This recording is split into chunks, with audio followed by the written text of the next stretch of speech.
Tu as parlé du Centre Bell. Oui. Ça, là, c'est complètement fou. Là. Parle-moi un peu comment c'est arrivé cette idée-là, comment ça s'est fait. L'idée, c'est que Mike, t'as un peu feeling sur scène. Puis, tu sais, nous autres, on fait sous-écoute au bordel. Puis, littéralement, les billets se vendent en 4 minutes et demie, là, tu sais.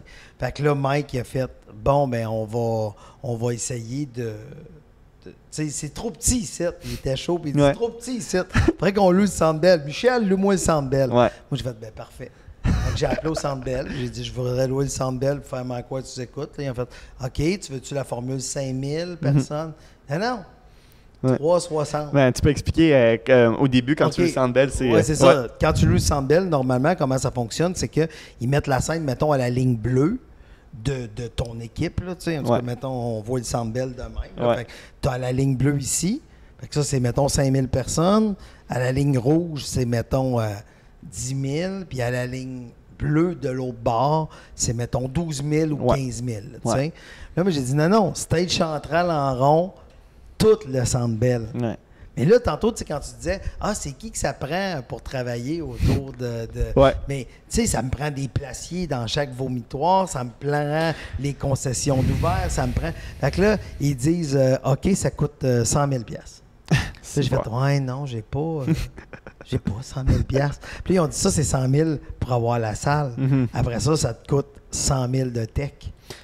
C'est bon. Fait que c'est ça, c'est la Centre Bell qui s'occupe des portiers, puis tout, c'est eux leurs portiers, mais il faut que tu les payes eux, puis ils s'arrangent de tout. Puis c'est 100 000. Plus 100 000. Fait que 200 000. 200 000. Fait que là, j'ai dit à Mike, j'ai pas de 200 000. Puis Mike, son gag, c'est qu'il voulait garder les prix de billets, mettons, à 10 $.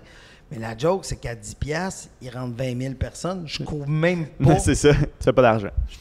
Non seulement je fais pas d'argent, ça me coûte de l'argent pour aller faire un Centre Bell bien plein. Fait que là, Mike, on a quand même gardé les billets à 10 $. Tu sais, l'opération n'est pas pour faire de l'argent.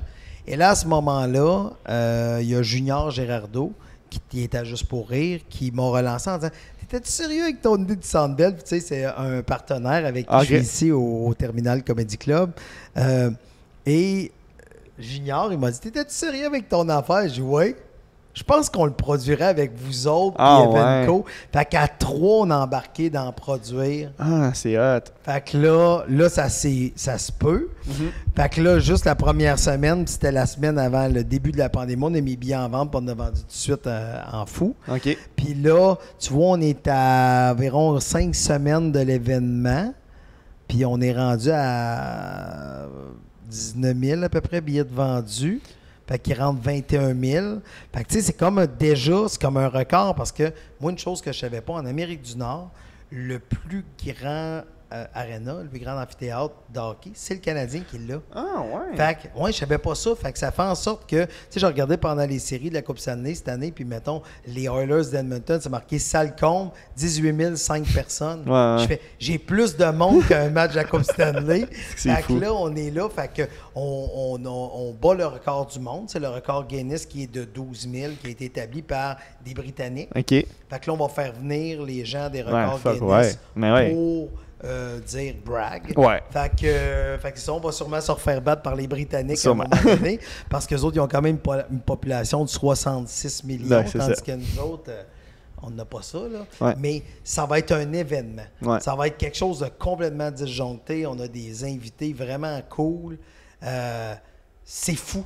Puis c'est à combien que ça va être sold out? 21 000 ou un petit peu plus? 20 800, 21, tu comprends-tu? Fait qu'il reste encore des billets, là. Il reste encore des billets. Je vais checker. Beaucoup, mais il reste encore des billets. Mais toutes les places sur la surface qui se vendent 75 $ sont toutes parties. C'est ça. Hein? Il reste des places en haut un peu. Puis là, tu fais... Caroline, c'est non même malade mental. Fait que tu sais, peut-être pour vendre les derniers billets, tu sais, la section à 30 $, peut-être qu'on va faire un rabais dans les derniers jours juste pour être sûr d'être sold out. Parce que c'est vraiment magique, là. Tu sais, t'imagines-tu, tu sais, mettons, je te dis n'importe quoi, mais Britney Spears, c'est en tournée. Mais l'arena qu'elle peut plus vendre, c'est à Montréal. Sauf qu'elle, si son stage il est pas central, on vend plus qu'elle. C'est fou. Fait que ça veut dire que, tu sais, ce que Britney Spears va avoir vendu le plus en Amérique du Nord, on la bat. Il y a quelque chose de drôle là-dedans. C'est parti vraiment d'une idée conne. Puis on est là.